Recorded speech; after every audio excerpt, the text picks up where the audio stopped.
자, 오프 더 레코드 한 내용이 중요하죠. 이거 듣는 사람들 궁금하게.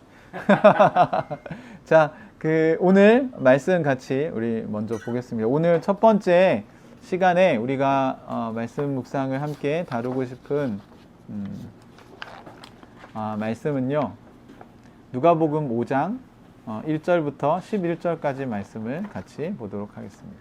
자, 누가복음 5장 1절부터 11절 성경책 없으셔도 본문을 제가 다 넣어드렸어요. 자, 누가복음 5장 1절부터 11절까지 우리 성경을 같이 한번 교독하도록 하겠습니다. 다 찾으셨나요? 네, 그러면 같이 교독하겠습니다. 제가 먼저 읽겠습니다. 예수께서 게네사렛 호숫가에 서 계셨다. 그때 무리가 예수께 밀려와 하나님의 말씀을 들었다. 예수께서 보시니 배 두 척이 호숫가에 되어 있고 어부들은 배에서 내려서 그물을 씻고 있었다. 예수께서 그 배 가운데 하나인 시몬의 배에 올라서 그에게 배를 무태서 조금 떼어 놓으라고 하신 다음에 배에 앉으시어 무리를 가르치셨다. 예수께서 말씀을 드시고 시몬에게 말씀하셨다. 깊은 데로 가서 그물을 내려서 고기를 잡아라. 시몬이 대답하였다. 선생님, 우리가 밤새도록 애를 썼으나 아무것도 잡지 못했습니다. 그러나 선생님의 말씀을 따라 그물을 내리겠습니다. 그런 다음에 그대로 하니 많은 고기떼가 몰려들어서 그물이 찢어질 지경이다. 그래서 그들은 다른 배에 있는 동료들에게 손짓하여 와서 자기들을 도와달라고 하였다. 그들이 와서 고기를 두 배에 가득히 채우니 배가 가라앉을 지경이 되었다. 시몬 베드로가 이것을 보고 예수의 무릎 앞에 엎드려서 말하였다. 주님, 나에게서 떠나주십시오. 나는 죄인입니다. 베드로 및 그와 함께 있는 모든 사람은 그들이 잡은 고기가 엄청나게 많은 것에 놀랐던 것이다. 또한 세베대의 아들들로서 시몬의 동료인 야고보와 요한도 들었다. 예수께서 시몬에게 말씀하셨다. 두려워하지 말아라. 이제부터 너는 사람을 낚을 것이다. 같이 읽겠습니다. 그들은 배를 무태 댄 뒤에 모든 것을 버려두고 예수를 따라갔다. 아멘. 원래 첫 시간이 되게 중요한데, 왜냐하면 첫 시간에 중요한 얘기를 많이 하거든요. 여러분, 맨 뒤에 참고 자료를 한번 보시면 저희 교회에 와서 말씀 묵상 강의를 들으신 분도 있고 못 들으신 분도 있고, 근데 오늘 저희 지금 멤버들은 뭐 다 풍삼첫까지 다 했기 때문에 말씀 묵상에 대해서 기본적인 거를 다 배우셨다고 생각을 합니다. 그래도 항상 공부는 복습이죠. 날마다 새롭죠. 다시 들으면. 그래서 반복을 두려워하지 말아라. 그리고 여러분 진짜 여러분 걸로 만드시고 싶으시면 반드시 반복을 하셔야 됩니다. 그러니까 여러분 생각해 보시면 기타 연주도 개인 연습이 뭐예요? 결국 반복이죠. 그리고 운동도 레슨할 때 뭐예요? 기본 동작을 계속 반복하죠. 그래서 그게 몸에 익숙해질 때까지 않나요? 우리 헤어는 어때요? 처음에 반복하지 않나요? 가위질이 그냥 막 안 되죠. 처음에 뭐부터 시켜요? 궁금하다. 네. 이게 뭐예요? 나를? 기본 가위 자세가 있어요? 네. 지금 뭐 고수에게 병아리 시절을 물어봤더니 지금 하늘을 나르고 있는 새한테 병아리를 물어보니까 잘 기억을 못 하시는군요. 근데 여러분 신앙생활에서 근데 저는 기초가 평생 중요하다고 생각합니다. 그러니까 자꾸 착각하는데 큐티는 굉장히 낮은 수준이라고 착각하는 것 같아요.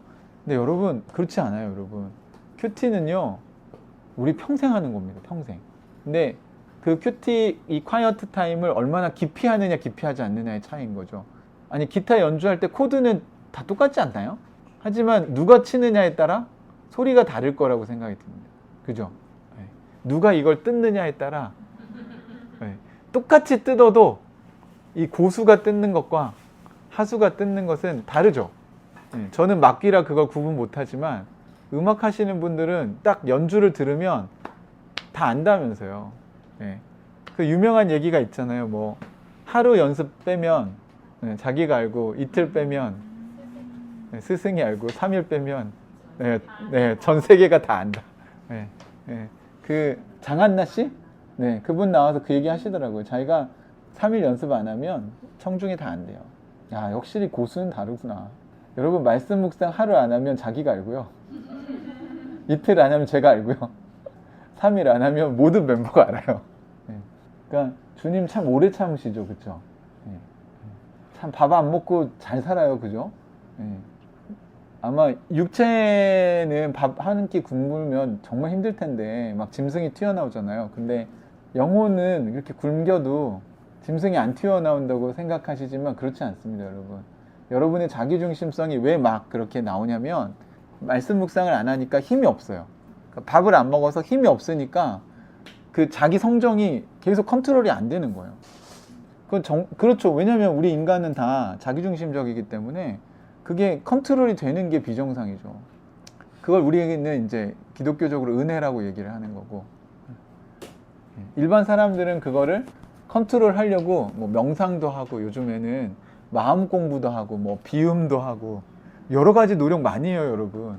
또 운동도 왜 하는지 아세요? 운동도 사실은 자기를 다스리는데 굉장히 도움이 됩니다. 그러니까 맛있는 거 먹는 것도 여러분 도움이 돼요. 그래서 성경에도 무슨 얘기가 있냐면 육체 연습도 약간의 유익이 있습니다. 하물며 경건의 연습이야. 얼마나 유익이 크겠어요.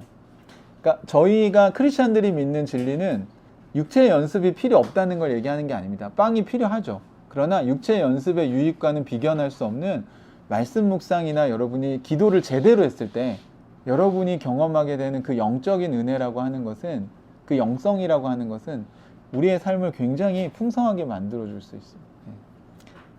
여러분 볼 때 뭐 저는 신앙생활 오래 했고 말씀 묵상 오래 했고 뭐 설교도 하고 하니까 말씀 묵상 하루쯤 쉬어도 괜찮겠지, 그렇지 않아요. 여러분 지금 여러분 20년 30년 또 40년 막 밥 먹었잖아요, 그죠? 얼마나 오래 많이 먹었어요. 몇 끼를 먹었어요 도대체. 그래도 한 끼 굶으면 어때요? 힘들죠? 똑같아요, 여러분. 그러니까 말씀 묵상이 진리일 수가 없어요, 여러분. 근데 이게 진리라는 거는 중독이 안 된다는 거예요. 진짜 신기하죠? 넷플릭스는 막 계속 봐. 말씀 묵상은 계속 못 봐. 되게 힘들어요, 이거. 매일 이렇게 묵상한다는 게 쉬운 일이 아닙니다. 그런데 여러분이 밥을 먹어야 살 수 있는 것처럼 여러분이 말씀 묵상을 꾸준히 하시면 그 효과가 여러분의 영적인 성장으로 반드시 나타날 겁니다. 엄마 아빠들이 애들한테 뭘 먹어야 네가 크지 않겠냐, 당연한 거죠. 안 먹고 크는 애 있나요? 안 먹으면 아마 영양실조 걸릴 거예요, 그죠? 네. 영적으로도 똑같습니다, 여러분. 그냥 교회만 다니면 성장하냐? 안 해요. 여러분 집에서 엄마 아빠가 아무리 좋은 음식을 차려줘도 애가 매일 식사하지 않으면 애가 성장하지 않습니다. 그래서 저는 여러분의 입맛이 돌아오기를 바랍니다. 이번 수련회를 통해서 보약 한 제 먹었다. 그래서 말씀 묵상의 입맛이 돌아왔으면 좋겠어요. 우리가 수련회가 막 이렇게 분위기를 막 올려서 막 감정을 자극해서 막 무슨 뭐 한 대씩 맞은 것처럼 이렇게 만드는 수련회는 아니잖아요, 그죠? 그러니까 여러분이 오히려 저는 이렇게 일상과 같은 시간에서 충분히 묵상해 보시고 충분히 여러분의 삶을 좀 들여다보시고 매우 이성적으로 하나님께서 어떻게 우리를 인도해 가시는 게 좋은 건지 생각해 보는 시간이 되었으면 좋겠어요. 여러분 이 그림을 한번 보시면요, 굉장히 중요한 그림입니다. 그러니까 이건 저는요 목회자들한테 설교 강의할 때도 성경 연구 가르칠 때도 똑같은 그림을 보여주거든요. 그러니까 이게 우리가 말씀을 묵상하든 성경을 연구하든 설교를 준비하든 저는 저희들의 신앙생활에서 꼭 기억해야 될 성경 해석학의 원리, 기본 원리라고 생각해요. 뭐냐면 여기 보시면 여기 무슨 그림 있죠? 네, 어떻게 알았어요? 예. 성경에 아브라함이 그 이삭을 바치라고 해서 죽이려는 장면이 있습니다. 그때 하나님 뭐라고 얘기하시죠, 아브라함한테? 네, 다급하게 아브라함아 거기까지만 하세요. 네, 일단 불렀다 2번. 그 다음에 네가 네 독생자 이삭보다 나를 더 사랑하는 줄 내가 알겠다. 그래서 멈추라고 얘기를 하시죠. 그리고 나서 그 유명한 말씀이 있죠. 여호와 이레. 그 주변에 양이 한 마리 그 가시덤불에 걸려 있는데 그 양으로 제사를 드려라. 여호와가 준비하셨다라는 말이 여호와 이레죠. 그러면 아브라함에게는 지금 하나님이 이삭을 바쳐라 얘기하셨잖아요. 그리고 실제로 아브라함 이삭을 바치는 상황이죠. 그 상황에서 하나님은 뭐라고 얘기하셨냐면 이제 네가 나를 사랑하는 줄 아니까 그렇게 하지 말아라 라고 얘기를 하셨죠. 왜냐하면 이 문제가 이제 다른 성경에서도 하나님은 인신제사를 싫어하시는 분이에요. 근데 왜 아브라함에게는 인신제사를 하라고 하셨을까? 아브라함에게도 이건 굉장히 고민이 되는 문제였겠죠. 근데 그럼에도 불구하고 이삭을 바칠 때 아브라함의 신앙은 사실은 거의 최고조에 달아 있다고 봐야 합니다. 그러니까 사람들은 이때 아브라함이 많이 갈등했을 거라고 생각하시는데 성경을 보면 갈등한 흔적이 잘 보이지 않아요. 사실 아침 일찍 일어나고요, 이삭한테 나무짐 씌우고요, 올라갈 때도 오히려 아브라함은 이삭을 바칠 건데 약간 선의의 거짓말 같은 걸 하죠. 하나님이 양을 준비해 주실 거다. 근데 그 말이 맞았어. 근데 사실 아브라함은 그걸 알고 얘기한 건 아니었어요. 그죠? 이것도 아브라함이 하나님의 성품에 대해서 직접 소통한 건 아니지만 하나님이 그러실 분이라는 거에 대한, 그리고 히브리서에 보면 어떤 표현도 나오냐면요, 내가 이삭을 죽일지라도 하나님이 이삭을 다시 살리실 수 있다고 믿었다고. 대단한 믿음이죠. 그죠? 그랬기 때문에 이삭을 바치는 게 어렵지 않았던 거예요. 그러면 아브라함에게 있었던 이 일을 성경은 글로 기록해 놓은 거예요. 실제로 어떤 일이 있었어요. 근데 그 일을 요약해서 글로 기록한 게 성경입니다. 그래서 제가 어떤 비유를 많이 드냐면, 여러분이 일기를 쓰시는 걸 생각해 보시면 돼요. 오늘 어떤 일이 있었죠? 그죠? 그 일을 일기로 쓸 때는 어떻게 쓰세요? 일어났을 때부터 1초 단위로 쓰시나요? 그렇게 쓸 수도 없고 그렇게 쓰는 사람이 없죠. 그러면 오늘 여러분이 여름 수련회를 우리가 다 같이 지금 똑같이 경험한 거잖아요. 그죠?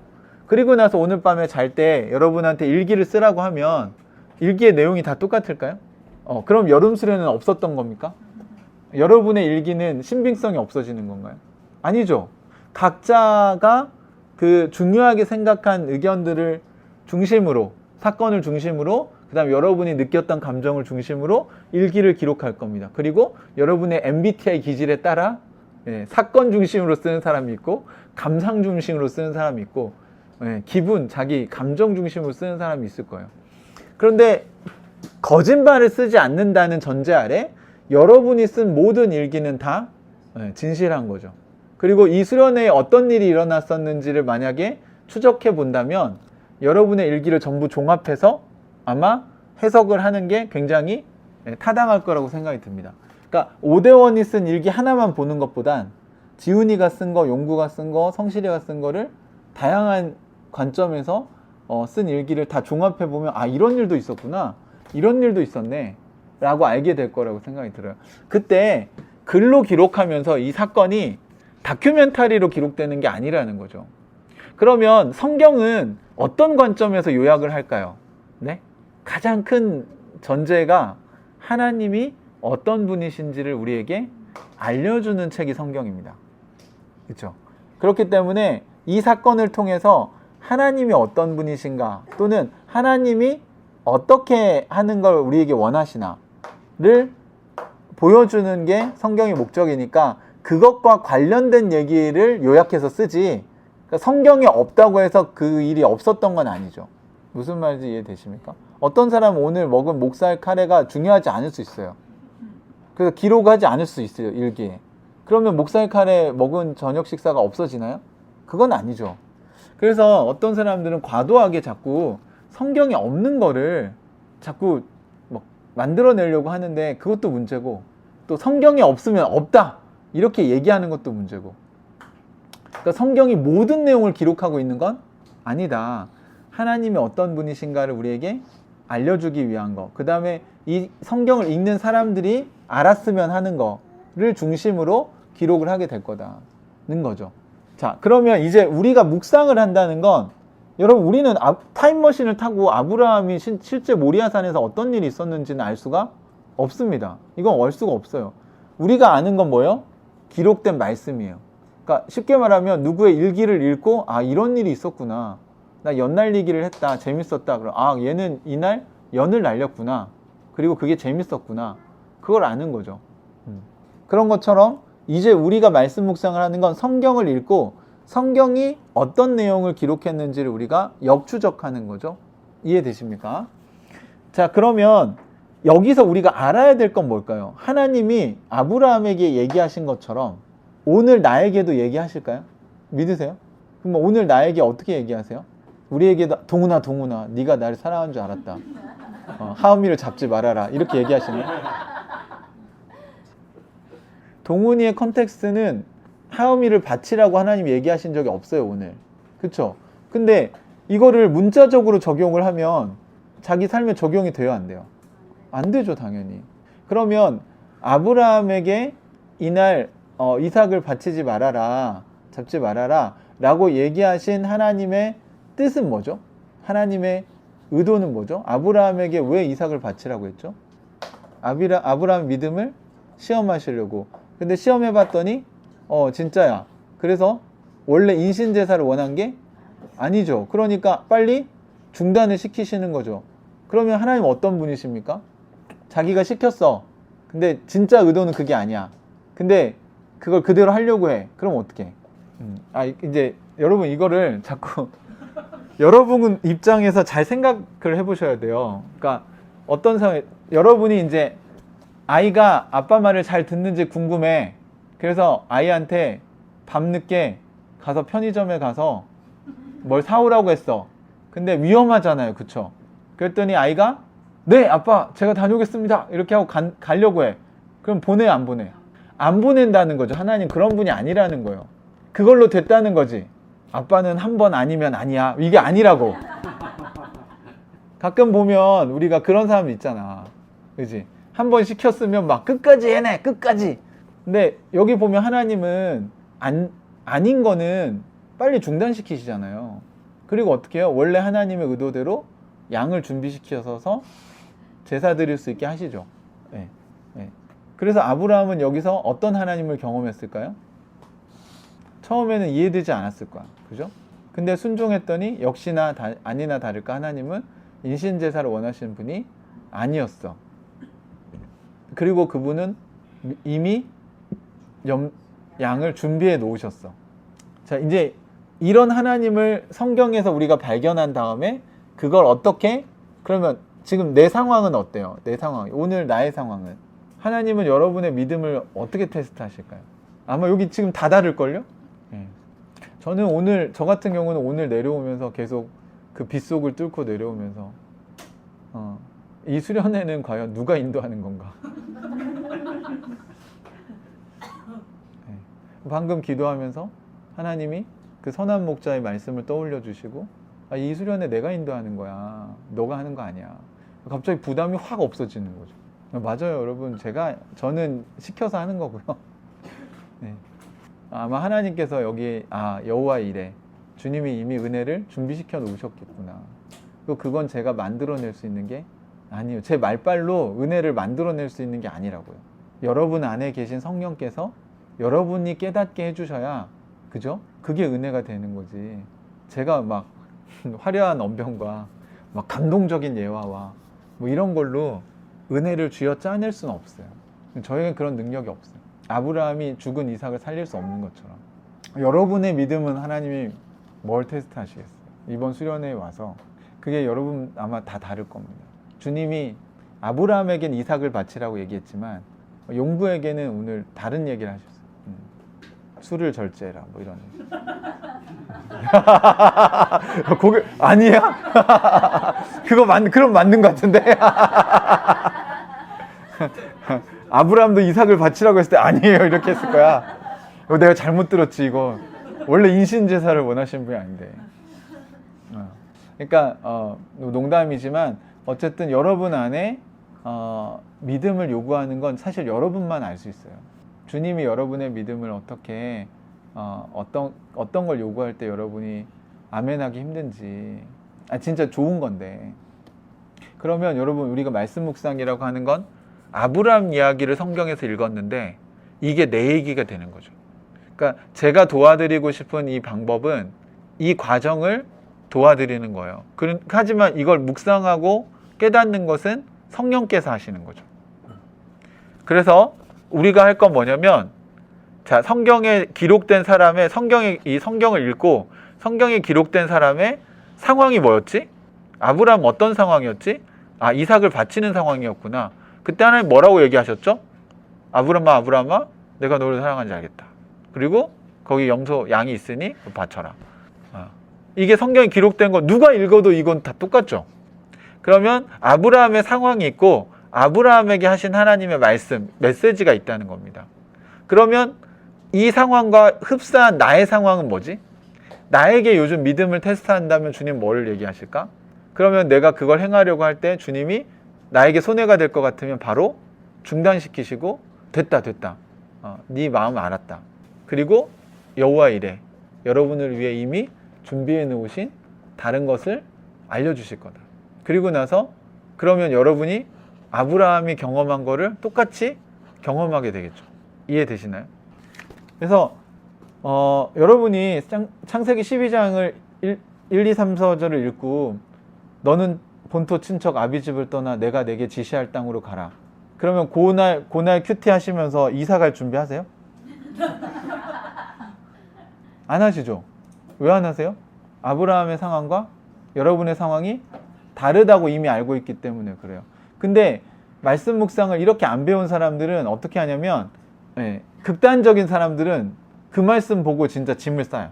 반대로 성경은 성경이고 내 삶은 내 삶이지. 그러니까 연결시킬 생각을 안 해요, 아예.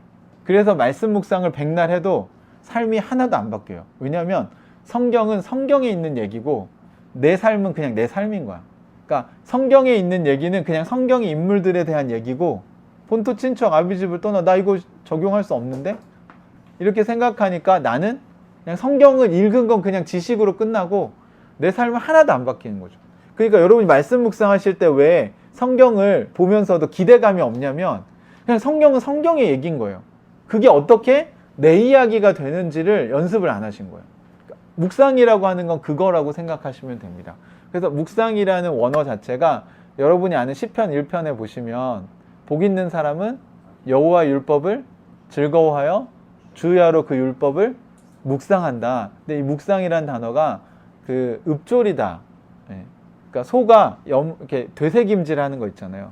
그러니까 한 번 먹었는데 그걸 다시 꺼내서 또 씹고 또 넣었다가 또 꺼내서 또 씹고, 그 과정이 묵상이라고 얘기를 합니다. 그래서 여러분이 아침에 말씀을 묵상한다는 건 성경을 한번 읽었어. 내가 큐티했다 끝. 이게 아니라 점심에 한 번 더 그거 꺼내봐. 다시.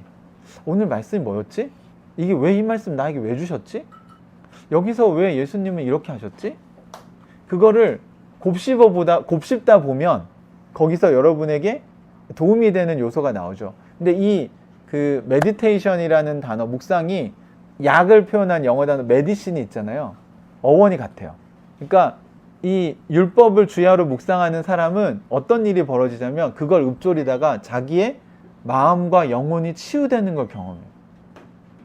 여러분 말씀 묵상을 통해서 마음이 치유되는 걸 경험해 보셨어요? 고개를 격하게 진짜로? 근데 여러분 약의 효과를 본 사람은요, 그 약 먹죠. 근데 약의 효과를 못 본 사람은 뭐 이거 먹어도 별 효과 없는데? 그럼 안 먹는 거예요. 우리가 그냥 넌센스 퀴즈처럼 말하는 거죠. 이 세상에 제일 좋은 약 2개, 구약과 신약. 말씀 묵상은 여러분 이렇게 곱씹으면서 여러분에게 진짜 피가 되고 살이 되는 말씀이 될 때의 의미가 있습니다. 그걸 자꾸 문자적으로 적용하려고 하지 마시고, 이 상황과 이 상황이 다른데 그냥 막 끌어다 쓰면 큰일 나죠. 그거는 뭐랑 똑같냐면, 지난번에 제가 한번 오남용에 대해서 말씀드렸죠, 약을. 그러니까 소화가 안 되는 사람에게 소화제가 의미가 있는 거지, 상황이 달라요. 이 이 사람은 소화가 안 돼서 소화제를 먹어서 효과가 있는 건데, 이 사람은 예를 들어서 예를 들면 두통약, 그럼 두통약을 먹어야지, 그죠? 소화제를 먹으면 세게 믿고 믿으면 돼요? 믿음으로 먹으면 나아요? 네. 그게 아니라고. 성경이 말한 그게 아니라고. 겨자씨만한 믿음은 뭐냐면, 소화가 안 되는 사람은 소화제를 겨자씨만한 믿음으로 먹어도 효과가 있어요, 없어요? 네. 두통인 사람은 두통약을 먹어야 효과가 있는 거예요. 말씀을 여러분이 묵상하는 연습은 뭘 하는 거냐면, 이 본문에 나온 사람의 상황을 정확하게 이해하고 어떤 메시지를 여기다 줬는지를 여러분이 그 원리를 파악하는 연습을 하시면, 여러분이 그런 상황이 벌어졌을 때 그 원리를 적용할 수가 있어요. 근데 이 사람의 상황과 내 상황이 다른데 말씀을 그냥 가져다가 여기다가 무조건 믿음으로 때려 넣는다고 해서 그 일이 일어나지 않는다는 겁니다. 그러면서 이래요. 성경에 기록되어 있는데, 성경에 있는데 왜 안 되냐고. 당연히 안 되죠. 상황이 다른데. 네, 그래서 기독교 신앙은요, 무지성으로 믿으시면 안 돼요. 사고하는 능력이 필요합니다. 그러니까 생각해야 돼요, 크리스찬들이. 그거는 공부를 잘한다고 하는 건 아닙니다. 생각이 깊은 사람이 꼭 공부를 많이 했다고 생각이 깊은 건 아니에요. 그죠? 똑똑한 거랑 생각이 깊은 거랑 다른 얘기예요. 오히려 이번 주 주일 설교 내용인데, 그러니까 기독교는 성찰을 할 수 있는 사람들이 훌륭한 사람들이에요. 성찰은 공부를 많이 한 것과 아무 상관없어요. 우리나라 똑똑하고 공부 많이 한 사람들, 지금 자기 성찰 안 되는 사람 너무 많잖아요. 그런 사람들 지도자를 하고 있으니까 나라가 힘들어지는 거예요. 성찰은 지식으로 하는 게 아닙니다. 지혜로 하는 겁니다. 너무 멋있는 말이네요. 그러니까 우리는 지혜로운 사람들이 돼. 성경에 지식이 많아진다고 해서 성령의 열매가 맺히는 건 아니에요. 자, 오늘은 그러니까 요 원리를 우리가 한번 연습을 좀 해보겠습니다. 다시 오늘 아까 읽었던 누가복음 5장으로 한번 가보시죠. 제가 아침마다 여러분한테 드리는 건 요 1, 2, 3, 4를 제가 드리는 거예요. 예. 말씀 묵상 제가 올려드리는 건 1, 2, 3, 4 중에 1번을 제가 해서 여러분에게 드리는 거고, 그래서 자꾸 성경을 읽으실 때 상황이 어떤 상황인지를 알고 여러분이 성경을 읽으시라고 말씀을 제가 하는 건데요. 자, 누가복음 5장 1절부터 11절 다시 한번 눈으로 한번 쭉 보시고, 자, 여기는 누가 나오죠? 예수님이 나오고 베드로, 그쵸? 예수님과 베드로가 대표적인 주인공이라고 할 수 있겠죠, 그죠? 분중도 있고 하지만, 그러면 일단 여러분 말씀 묵상하실 때 어려운 걸 하실 필요 없고요. 일단 대표적으로 예수님과 베드로가 있는데, 먼저 누구의 상황을 볼까요? 그쵸? 베드로의 상황을 한번 봅시다. 오늘은 베드로로 실습을 해봅시다. 자, 베드로가 지금 어떤 상황인지를 우리에게 알려주는 내용이 뭐가 있는지 한번 찾아보세요. 지금 베드로는 어떤 상황이 있나? 네, 한번 잠깐 한번 요약해서 기록하는 시간을 한번 가져보겠습니다. 각자 기록한 다음에 같이 나눠볼게요. 자, 여러분이 생각할 때 베드로의 상황에 해당된다. 베드로 이런 상황이구나 지금.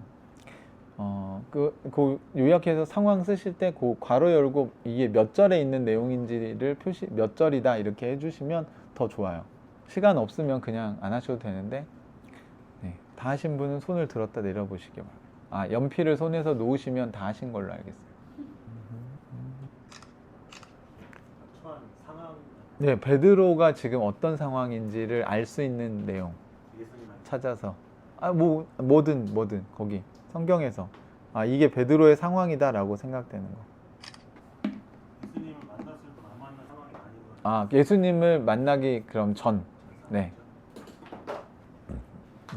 거의 다 하신 것 같으니까, 자, 이제 여러분 소그룹별로 한번 나눠보세요.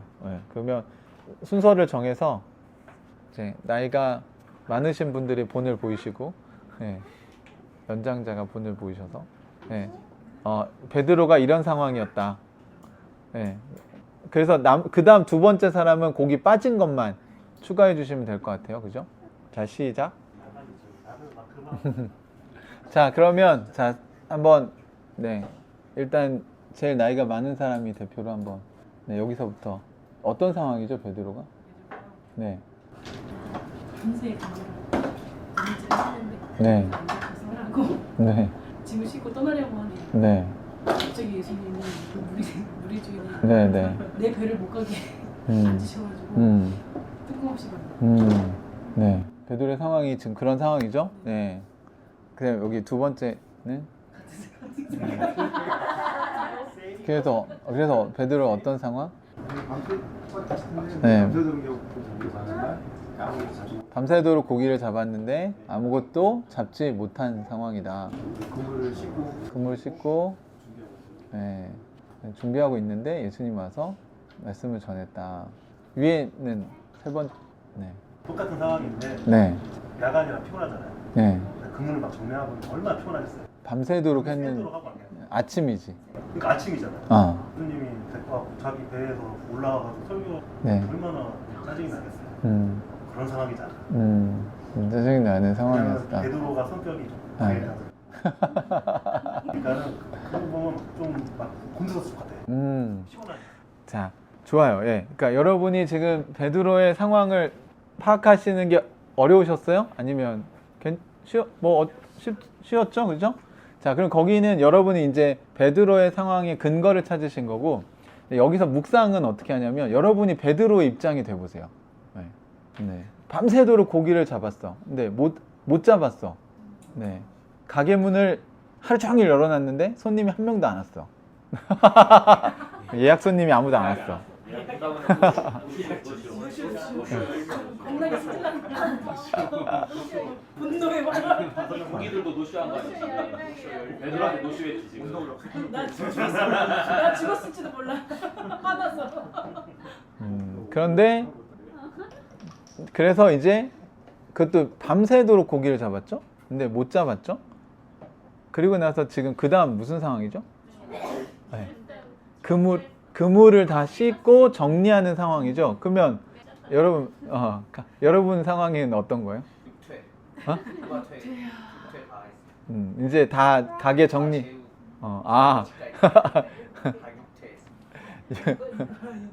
육아 퇴근까지 다 마쳤는데. 애들이 일어난 건 아니고 이제 도움 안 되는 시아버지나 벨루르 왔어. 다 깼어요. 누가 왔어. 여러분 되게 묵상을 잘 하시네요. 아까부터 계속 그래요. 옆에서 그러니까 얘기할 때마다. 이게 그러니까 성경이 그러면 베드로 얘기가 아니잖아 이제. 그죠? 네, 베드로는 어부가 직업이었고 그러니까 이 사람은 야간 작업한 거잖아요. 지금 밤새도록. 그죠? 어떤 직업은 야간 작업하는 직업이 있을 거예요. 근데 그날 허탕친 거죠. 그래서 오늘은 뭐 안 되는 날인가 보다. 그리고 그물을 다 씻어서 정리하고 있는 상황이에요. 그죠? 그런데 퇴근도 못하게 누가 문을 열고 나와서 예수님이 그 배에 타더니 지금 집에도 못 가고 예수님이 거기서 뭘 하셨어요? 자, 말씀을 전했어. 목사님이 와가지고 갑자기 말씀을 전했어. 네. 그럼 말씀이 들어와 안 들어와? 네. 뭐 그게 여러분 이해되세요? 여러분도 그럴 때 있나요? 베드로의 육체적 상태는 어땠을까요? 심리적인 건 어때요? 여러분의 일상에서 이런 경우가 있나요, 없나요? 네.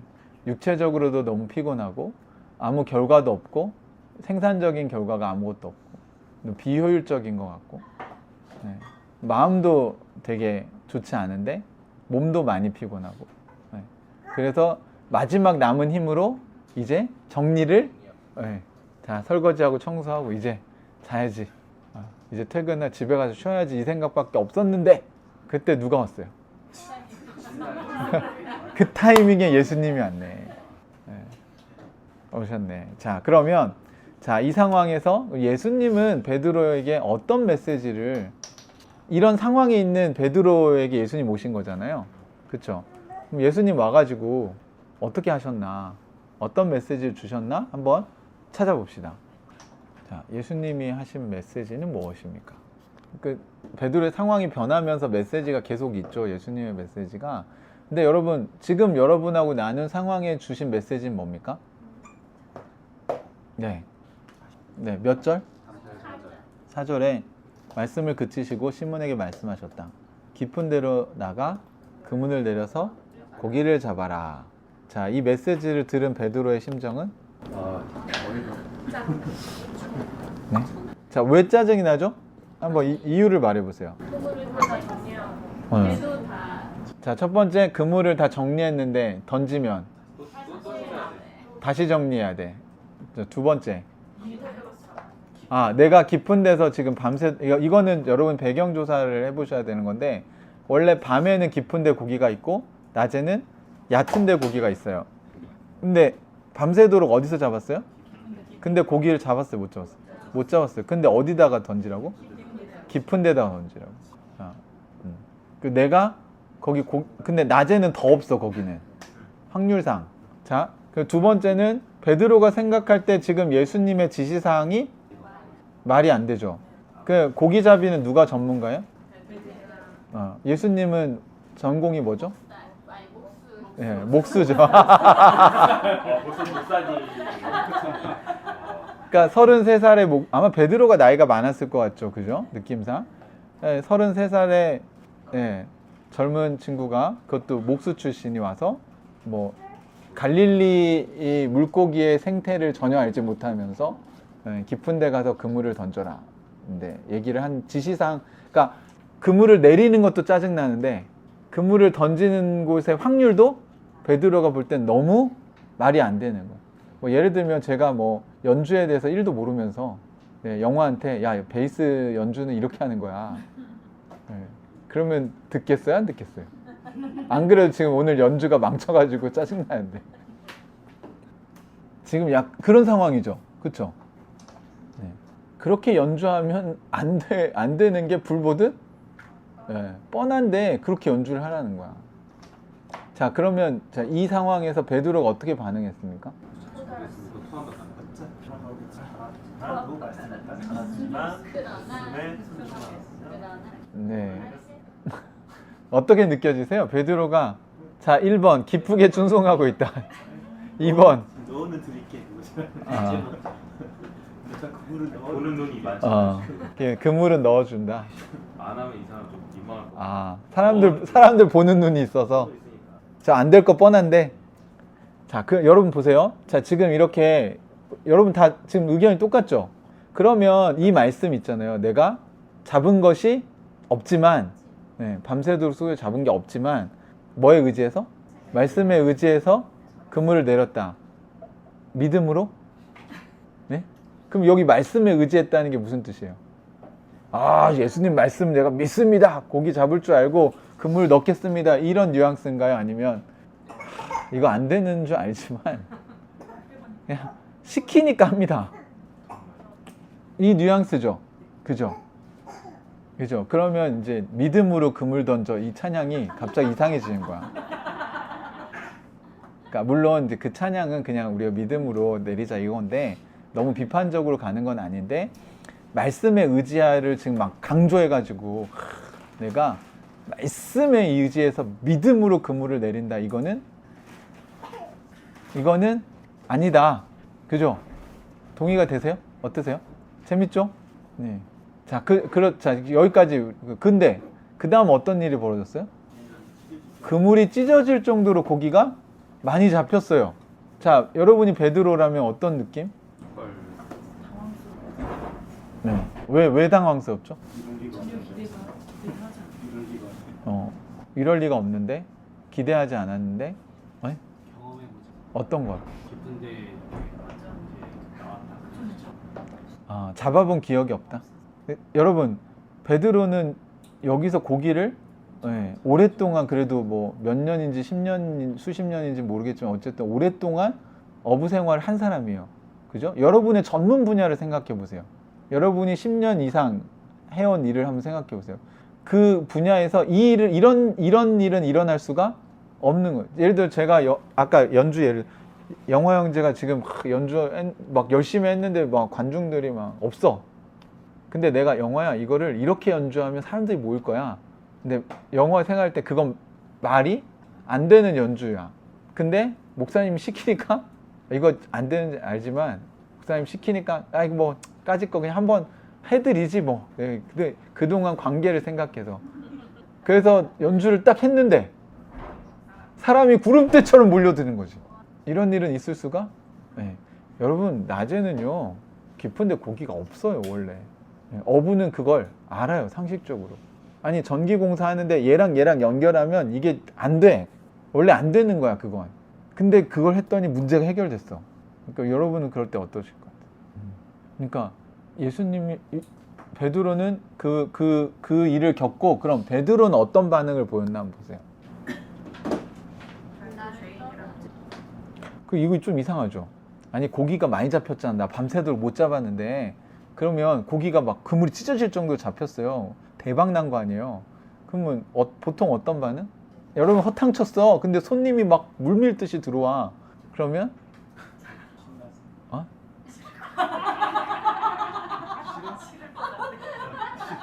아, 집에 가 쉬어야 되는데. 그 지금 이 상황을 잘못 이해한 거예요. 나는 죄인입니다 하고 나를 떠나세요. 아, 그 반응이 이해가 된다고요. 예. 그러니까 그냥 저는 이제 보통은 우리가 고기를 열심히 일했는데 수입이 없었어.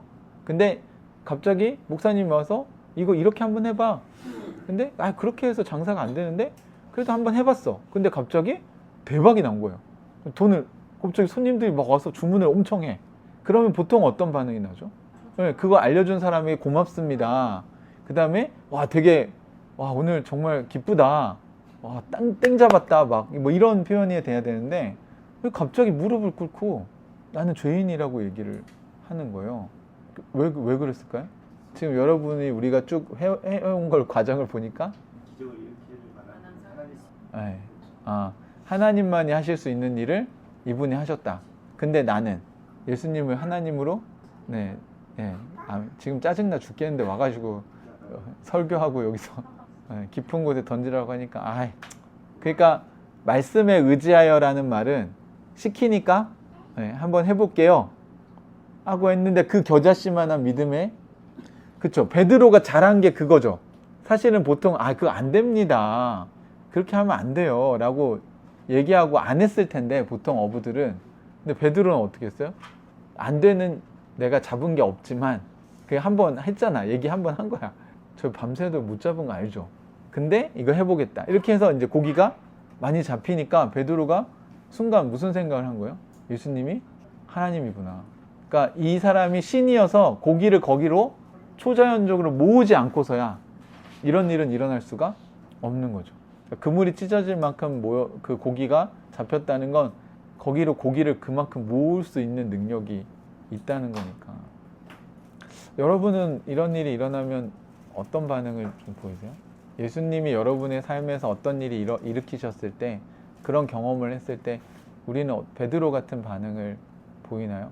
혹시 또 여러분의 인생에서는 베드로 같은 상황, 베드로는 어부잖아요. 전문가잖아요. 그렇죠? 그러니까 여러분이 훨씬 더 잘 알고 있다고 생각하는데 하나님께서 기도했는데 하나님이 여러분과 좀 다른 생각? 다른 아이디어? 이런 걸 주실 때가 혹시 있었는지 생각해 볼 수 있겠죠. 아이를 키우는 방식이든지 아니면 남편과 아내를 대하는 방식이든지 또는 어떤 일을 여러분이 해야 되는데 사람을 다루는 일이든지 여러분이 어떻게 지혜롭게 여러분 나름대로 지혜롭게 한다고 했는데 잘 안 되고 예수님이 여러분에게 새로운 길을 주셨는데 그걸 참 우리가 따르기 어려울 수도 있잖아요. 근데 그냥 내가 좀 귀찮지만 그물 한 번 더 씻지. 그러고 네. 베드로. 근데 제가 성경을 읽으면서 자꾸 3절이 걸리겠어요. 3절. 네.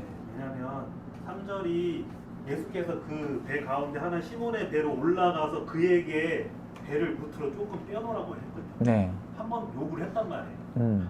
근데 베드로가 순종을 했겠죠. 그러니까 그 말을 들었겠죠.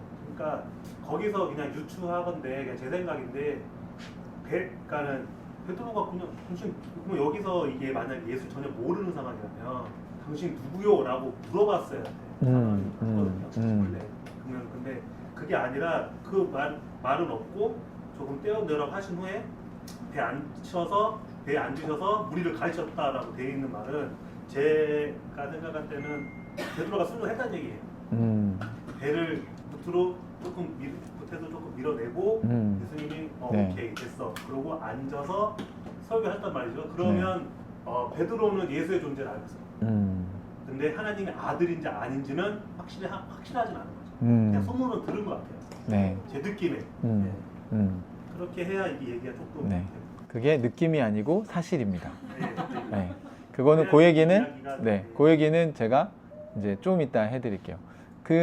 지금 우리가 지금 베드로의 상황과 베드로가 반응을 보인 것들을 쭉 봤습니다. 그러면 이제 여러분의 상황이 지금 베드로의 여러 상황 중에 지금 내 상황과 좀 흡사하다고 생각하는 게 있으면 한번 적어보세요. 3번에다가 지금 베드로가 보인 반응들이 몇 가지 있잖아요. 그죠? 베드로의 상황들과 여러분의 상황이 좀 비슷한 거 한번 생각해 보세요. 여러 개 중에 여러분하고 흡사하다고 요즘 나도 열심히 일하고 있는데 결과가 없어. 네, 밤새도록 일했는데 고기가 안 잡혀. 이런 상황일 수 있죠. 나는 내 삶에만 그물 씻는 데만 몰두하고 있는데 예수님이 내 옆에서 말씀 전하고 계셔. 이런 상황이 될 수도 있고, 자꾸 깊은 데 안 던지고 싶은데 깊은 데 던지라고 그래. 또는 말씀에 순종했더니 대박 났어 지금. 그러니까 연관성 있는 걸 찾으시면 더 좋고요. 근데 없으시면 그냥 오늘 나의 지금 상태를 써보셔도 좋아요. 이 나의 상황을 쓰실 때는 여러분 누구한테 보여줄 거 아니니까 여러분 자신이 진실하게 쓰셔야 돼요. 여러분이 되게 좋은 상태면 좋은 상태로 쓰시면 되고, 안 좋은 상태면 안 좋은 상태로 쓰시면 되고, 그냥 노말하면 요즘 좀 그냥 평범한데? 이렇게 쓰실 수도 있고. 자, 그러면 여러분의 상황에 오늘 베드로 이야기가 주는 하나님의 메시지는 뭘까요? 한번 여러분이 잠시 기도해 보시면서, 만약 예수님이 지금 베드로를 찾아오신 것처럼 나를 찾아오신다면 나에게는 뭐라고 얘기하실까? 그걸 한 번 더 생각해 보실게 제가 방법을 드리면, 베드로한테 왜 예수님이 그 얘기를 하셨을까? 왜 깊은 데로 가서 그물 던지라는 얘기를 베드로에게 하셨을까? 그걸 통해서 예수님은 베드로에게 어떤 걸 깨닫게 해주고 싶으신 걸까? 이런 질문도 가능하죠. 여러분에게, 베드로에겐 깊은 데로 가서 그물을 내려 고기를 잡으라고 하셨는데, 나에게 오시면 나에게는 뭘 요구하실까? 뭘 말씀하실까? 요즘에. 네, 다 쓰셨으면 3번과 4번을 한번 나눠보시면 좋을 것 같아요. 여러분 소그룹별로. 자, 여러분이 지금 저희가 같이 실습을 좀 해봤잖아요. 그래서, 그러니까 베드로의 상황에 대해서 여러분이 생각을 해보면, 나랑 어떤 점이 비슷하구나. 지금 당장은 아니지만 인생을 살다 보면 우리도 베드로 같은 상황이 오죠. 네, 그래서 내 상황이 그런 상황이 아니라면 베드로 같은 상황이 됐을 때 이 말씀을 내가 이렇게 우리 보통 저장해 놨다가 킵했다가 꺼낼 수 있도록 여러분 마음에 담아두시면 될 것 같고요. 만약에 여러분의 상황과 지금 베드로의 상황이 일치한다면 여러분에게 주님이 지금 말씀하시는 메시지가 있겠죠. 그죠? 네. 그래서 아침에 여러분이 묵상하시면서 이런 것들을 좀 생각하시면 되게 좋을 것 같다는 생각이 들고, 오늘 방금 나눈 메시지들을 여러분들이 그냥 수련회에서 그냥 예의상 나눈 이렇게 하지 마시고, 그걸 여러분의 삶에 이제 중요한 건 적용을 하시는 건데, 그러니까 행함에 대해서 우리가 지난주에 배웠잖아요. 그러니까 실천하지 않은 것은 자기 게 아닙니다, 사실. 네. 그러니까 예를 들어서 이 약이 좋은 줄 알지만 먹어야 자기 게 되는 거지, 안 먹었는데 어떻게 아무리 좋은 약이 있어도 무슨 효과가 있겠습니까? 그렇죠? 아무리 좋은 운동도 여러분이 운동을 해야 여러분께 되는 거고 유익이 되는 거지, 행동을 안 옮기면 그걸 알고 있는 것만으로는 여러분의 인생에 전혀 도움이 되지 않아요. 그러니까 모르는 것보다 낫지만 그냥 아는 거는 여러분에게 삶을 바꾸진 못해요. 실제로 그걸 해야 삶이 바뀝니다. 무슨 말인지 이해되시죠? 오늘 본문을 이제 여러분하고 조금 더 심화를 해보자면 등장인물이 한 명 더 있잖아요. 예수님이 있죠. 그러니까 베드로는 우리와 비슷한 입장이라고 생각을 하고, 예수님이 하신 메시지는 결국 하나님이 주신 메시지라고 생각할 수 있을 것 같아요. 네, 왔어요. 예. 아, 야. 와, 아유 색깔도 맞추고. 네, 좋을 때다. 네, 앉으세요. 네, 네, 이 부부를 위해서 마지막 메시지를 해야 되겠군요. 자, 이제 요거를 이제 우리가 방금 한 방법을 여러분 이제 제가 또 색다른, 그러니까 오늘 예수님도 있고 베드로도 있잖아요. 그럼 베드로는 이제 우리랑 좀 비슷한 입장이라면, 그러니까 예수님은 그러니까 리더가 됐을 때 어떻게 해야 되는가를 우리한테 보여주는 거예요. 그러니까 왜냐하면 예수님이 어떻게 하셨을까? 근데 아까 이제 동훈이가 잠깐 얘기했지만 베드로가 배에 탔을 때 큰 저항 없이 뛰고 그 다음에 말씀 전하는 걸 놔둔 거는 예수님과 아는 사이였을 것이다 라는 추측이 있었죠. 네. 그런데 이제 이건 오늘 본문에는 없지만 누가복음을 쭉 큐티를 쭉 하셨으면 그 앞에 누가복음, 지금 우리 5장 보고 있잖아요. 그게 4장 38절? 38절 한번 보시겠어요? 그러니까 요거는 이제 묵상을 조금 더 한 단계 심화하는 거를 여러분한테 알려드리려고 하는 건데, 자, 등장인물 예수님으로 잡고 예수님의 상황은 어땠을까를 우리가 알아보는 과정에서 4장 38절을 찾으신 분들 같이 한번 읽어봅시다. 시작.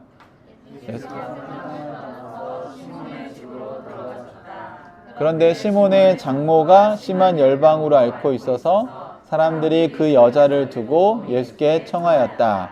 그래서 예수께서 그 여자에게 다가가서 굽어보시고 열병을 꾸짖으셨다. 그러자 열병이 물러가고 그 여자는 곧 일어나서 그들에게 시중을 들었다. 이 여자가 누구라고요? 시몬의 장모님이에요.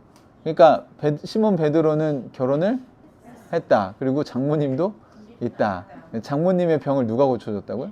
예수님이 와서 고쳐줬다. 그럼 예수님은 알까요? 모를까요? 알겠죠. 또 하나는 요한복음인데요. 요한복음 1장 40절에 보면 요한의 말을 듣고 예수를 따라간 두 사람 가운데 한 사람은 시몬 베드로와 형제간인 안드레였다. 네, 41절, 이 사람은 먼저 자기 형 시몬을 만나서 말하였다. 우리가 메시아를 만났소. 메시아는 그리스도라는 말이다. 자, 시몬 베드로의 동생인 안드레가, 고기도 같이 잡고 있죠? 그 안드레가 자기가 누굴 만났다고요? 예수님 만나고 나서 예수님이 메시아를 만났다고 누구한테 전도했어요? 베드로에게 한번 알렸죠? 그리고 나서 42절 읽어볼까요? 시작. 시몬을 예수께로 데리고 왔다. 예수께서 그를 보시고 말씀하셨다. 너는 요한의 아들 시몬이로구나. 앞으로는 너를 게바라고 부르겠다. 게바는 베드로 곧 바위라는 말이다. 예. 자, 그러면 시간상으로 보면 요한복음에 있는 내용이 먼저고, 그 다음에 시몬 베드로 베드로 장모님의 열병을 고친 게 그 다음 사건으로 보여지죠. 그리고 나서 오늘 5장의 사건이 있는 거죠. 그러면 처음에 베드로는 예수님을 만난, 지금 최소한 성경에 기록된 걸로 볼 때 몇 번째예요? 세 번째예요. 세 번째. 첫 번째는 동생이 먼저 예수님을 만나고 예수님이 메시아라고 전했죠. 그 전도를 받아서 베드로도 어떻게 했어요? 예, 자발적인지 모르겠지만 동생이 데리고 예수님을 만나서 예수님이 베드로한테 뭐도 해줬어요? 예, 별명을 지어줬죠. 예, 그러니까 시몬 베드로를 이제 게바, 곧 반석이라는 페트로라는 걸 줬죠. 그래서 베드로는 사실 그 게바라는 뜻이에요. 예, 그러니까 페트로, 반석이라는 뜻이죠. 그러니까 원래 이름은 시몬이에요. 시몬. 예. 그러니까 베드로가 예수님을 이미 만난 적이 있었어요. 그리고 동생이 예수님을 메시아라고도 알려줬어요. 그런데 예수님 만났지만 베드로는 예수님을 따랐습니까? 따르지 않았습니까? 따르지 않았어요. 뭐 그냥 좋은 선생이구나. 뭐 이 정도 그냥 만났어 한번. 예. 두 번째는 장모님의 병을 고쳐줬어. 여러분, 이거는 어떤 능력이 있는 걸 보여준 거예요? 예수님이 병을 고치는 능력이 있다는 걸 보여줬어요. 그때도 베드로는 예수님을 메시아로 믿었어요? 안 믿었어요? 안 믿었어요. 뭐 병도 고치네. 이런 거죠. 자, 여기 보면 처음에는 전도해서 예수님 메시아야 라고 전해줘도 메시아라고 받아들이지 않았어요. 첫 번째. 두 번째는 예수님이 기적을 보여줬어요. 병 고치는 걸 보여줬어도 베드로는 예수님 메시아로 믿지 않았죠. 그러면 예수님의 입장에서는 지금 베드로를 2번이나 봤고, 우리가 알기로는 예수님은 베드로를 오늘 본문에서 뭘로 부르세요? 제자로 부르시죠. 나를 따라오너라. 그죠? 그러면 예수님은 이 의도성을 가지고 지금 베드로를 몇 번째? 3번째. 처음에는 안드레를 통해서, 2번째는 장모의 병을 통해서, 3번째는 오늘은 무슨 일을 통해서? 고기 잡는 일을 통해서. 그래서 예수님은 의도적으로 지금 베드로를 찾아갔다는 거 알 수 있죠. 그래서 제가 이 본문을 설교할 때 유비의 삼고초려, 제갈 공명을 얻기 위해서 3번 찾아가잖아요. 그러니까 이 이스라엘에서 3은 완전수를 얘기하는 거예요. 그러니까 예수님은 베드로를 충분한 숫자만큼 제자로 부르시기 위해서 예수님은 최선을 다하신 거죠. 저는 이 장면에서 예수님에게 굉장히 큰 감동을 받았습니다. 그러니까 예수님 신이신데, 하나님의 아들이신데, 그냥 우리가 언뜻 보면 나를 따라오느라 그러면 알겠습니다 막 이렇게 그런 신적 능력을 갖고 제자를 부르신 것 같잖아요. 그죠? 근데 오늘 베드로는 어때요? 안드레를 통해서 그래도 안 됐어. 기적도 보여줬어. 그래도 안 됐어. 그러니까 어떻게 해서 친히 베드로의 직장을 찾아가신 거예요. 일터에. 하필 또 어떤 날을 골라서 가셨어요? 허탕친 날. 그러니까 인생이 막 우울한 날. 내 인생 뭐야? 난 왜 이래? 고기 한 마리도 안 잡히고, 나 열심히 일했는데 성실하게 밤새도록. 근데 내 인생 왜 이래? 그런 날 있죠. 열심히 일했는데 결과가 없는 날. 뭔가 예수님의 의도가 있으신 것 같죠? 그죠? 여러분, 그런 날 예수님이 찾아오실 수 있습니다. 그래서 뭘 알려주고 싶었어요, 베드로한테? 나 메시아다! 이거 알려주려고 싶은 거예요? 아니, 고기가 안 잡힌 날 오셔서 뭘 하셨어요? 고기를 잡게 해주셨잖아요. 그러니까 자꾸 우리가 예수님 뭔가 신령한 것만 하신다고 하는데, 아니, 고기를 못 잡은 사람에게 고기를 잡게 해주시는 일로 자기가 메시아라는 걸 보여주신 거예요. 그러니까 이 사람이 정말 가장 실패했다고 생각하는 인생의 자리에 예수님 오셔서, 아니야, 그렇게 인생을 그렇게 생각하면 안 돼. 좋은 날도 있고, 고기는 잡힐 때도 있고, 그냥 안 잡힐 때도 있는 거예요. 하지만 베드로가 더 이상 예수님이 메시아라는 걸 부인할 수 없는 일로, 어부라는 자기의 전문 지식이 있잖아요. 그 전문 지식으로 볼 때 낮에 깊은 곳에 고기가 있는 건 이거는 있을 수 없는 일이에요. 그러니까 전도에서는 안 믿고, 그러니까 풍삼초에서는 회심이 안 됐어. 그래서 또 뭐 병 고치는 것도 보여줬어, 가족에. 그것도 안 됐어. 근데 자기 직장에 찾아가서 자신이 가장 잘 안다고 생각하는 분야를 가지고 예수님이 기적을 일으키시니까 그때서야 베드로가 이분은 메시아구나. 그러면 이제 리더 입장에서는 한 사람의 제자를 얻기 위해서 그 제자가 동의할 수 있는 눈높이에 맞춰서, 어부는 어부의 눈높이에 맞춰서 어부가 동의할 수 있게 제자로 부르신 거죠. 이해되십니까? 예수님의 상황은 베드로를 제자로 삼고 싶은데, 이렇게도 해봤고 저렇게도 해봤는데 안 됐는데, 그럼 안 해, 이렇게 하신 게 아니고 어떻게 하면 될까 고민하시다가 베드로는 어부지, 그러니까 고기 잡는 일로 내가 메시아라는 걸 설명해 줘야겠다. 여러분이 좋은 리더가 되고 싶다면 어떻게 하셔야 돼요? 여러분의 따르미들, 또는 여러분이 이렇게 인도해야 될 사람들, 부모라면 자녀들, 배우자들, 이럴 때 먼저 능력이 많은 사람이 능력이 부족한 사람에게 어떻게 해야 돼요? 눈높이를 맞춰야죠. 예수님은 예수님 방식대로 할 수도 있잖아요. 그냥 설교로 할 수도 있잖아. 그쵸? 사실 설교도 하셨어. 근데 베드로 반응이 있어, 없어요? 없어. 그냥 그물이나 씻고 있어. 그런데 고기 잡는 걸로 하니까 어때요? 반응이 확 오잖아요. 그죠?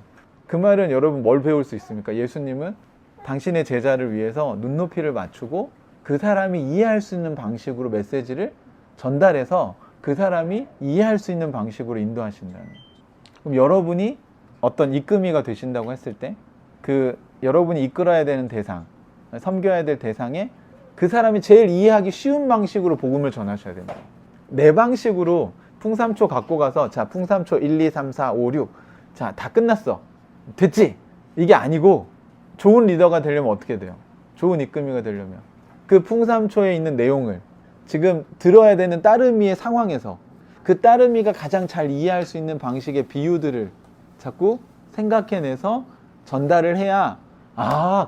그 사람이 이해할 수 있게 도와주는 게 좋은 인도자의 모습이겠죠. 그죠? 저는 이제 여기서 예수님을 보면서 삼고초려 하시는 리더, 그리고 베드로가 어부니까 어부에게 맞게 고기 잡는 것을 가지고 얘기하시는 거. 네, 그래야 그 다음에 따라갈지 말지가 결정이 되는 거예요. 그죠? 근데 우리는 항상 우리의 눈높이에서 우리의 방식으로 전달하고 너 올 거야, 안 올 거야? 너 할래, 안 할래? 이렇게 하는 경우가 많다.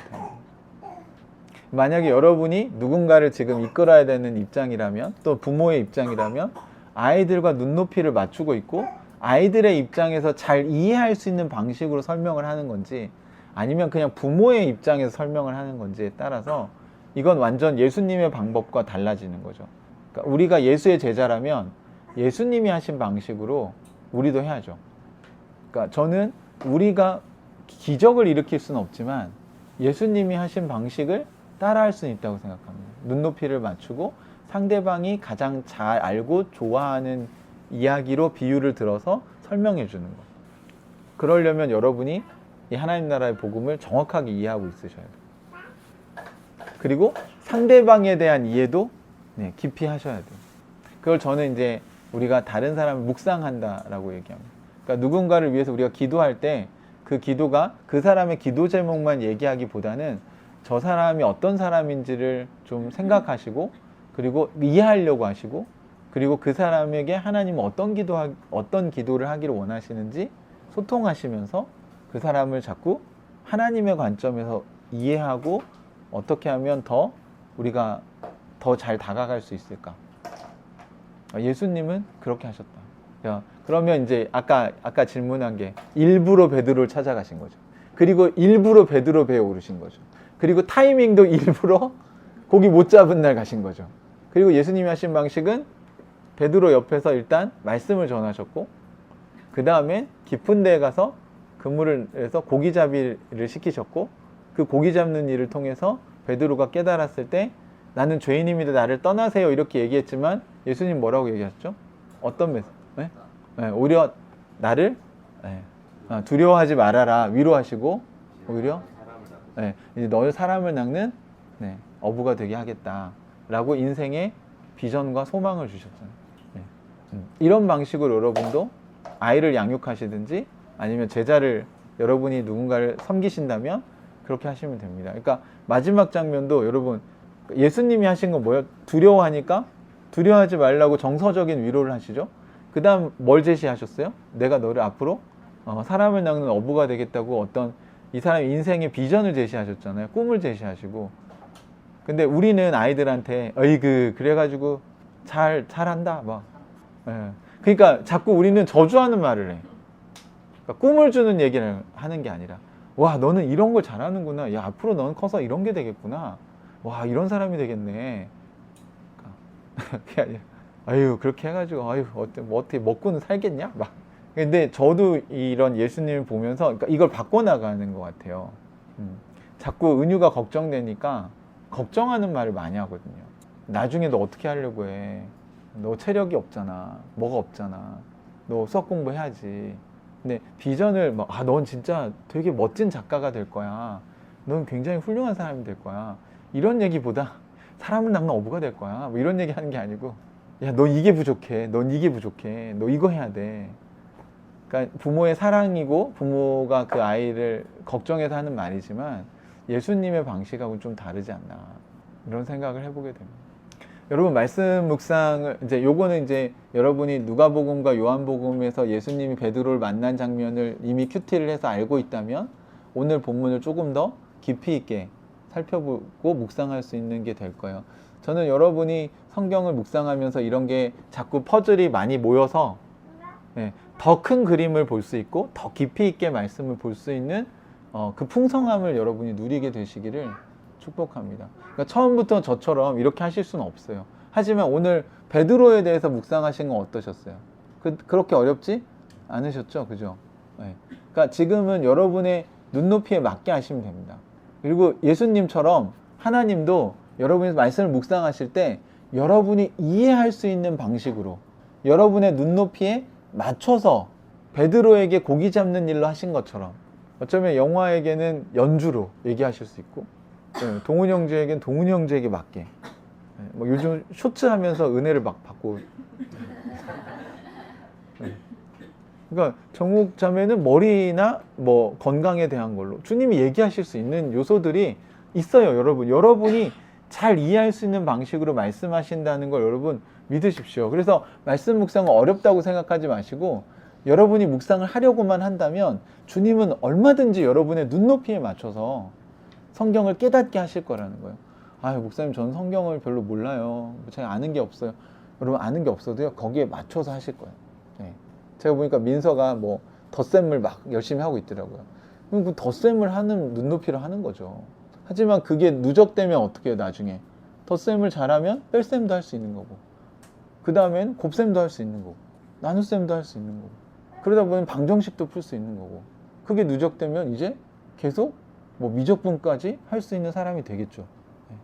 그러니까 여러분이 말씀 묵상을 하는 그 깊이와 넓이가 이제 점점 훈련을 하시면 그게 쌓여서 여러분의 영성을 훨씬 더 풍성하게 만들어주고 인생의 지혜를 더 크게 만들어줄 거라는 거죠. 이런 기대감이 여러분에게 있으시면 말씀 묵상하는 게 훨씬 더 즐거우실 거라고 생각이 듭니다.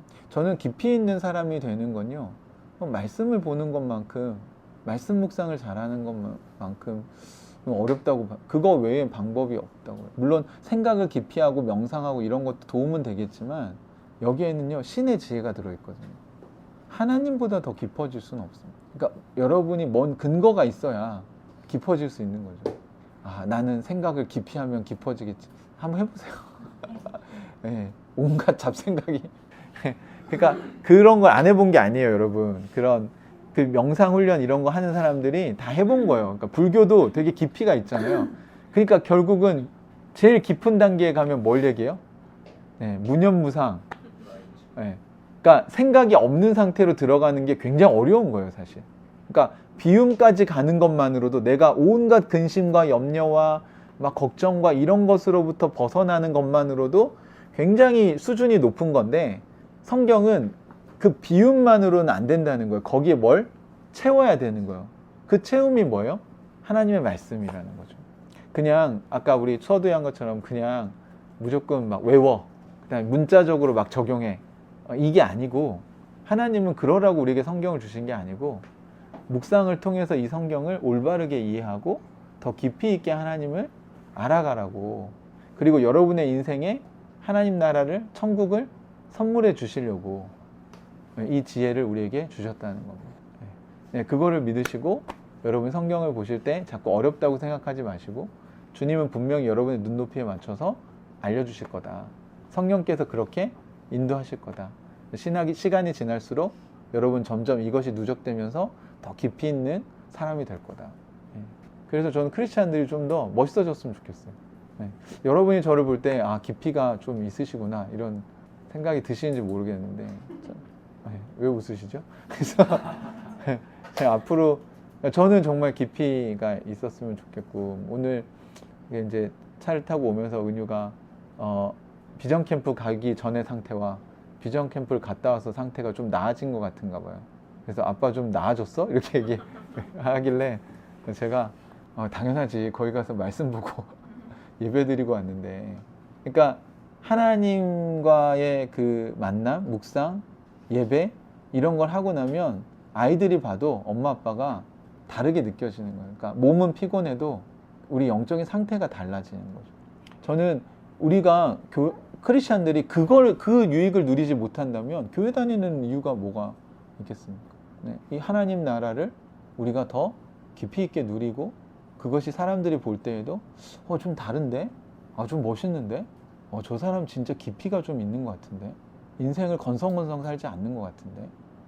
네, 이게 하루아침에 되는 게 아니겠죠? 그래서 여러분이 말씀 묵상을 통해서 그런 깊이를 경험하면 좋겠습니다. 예.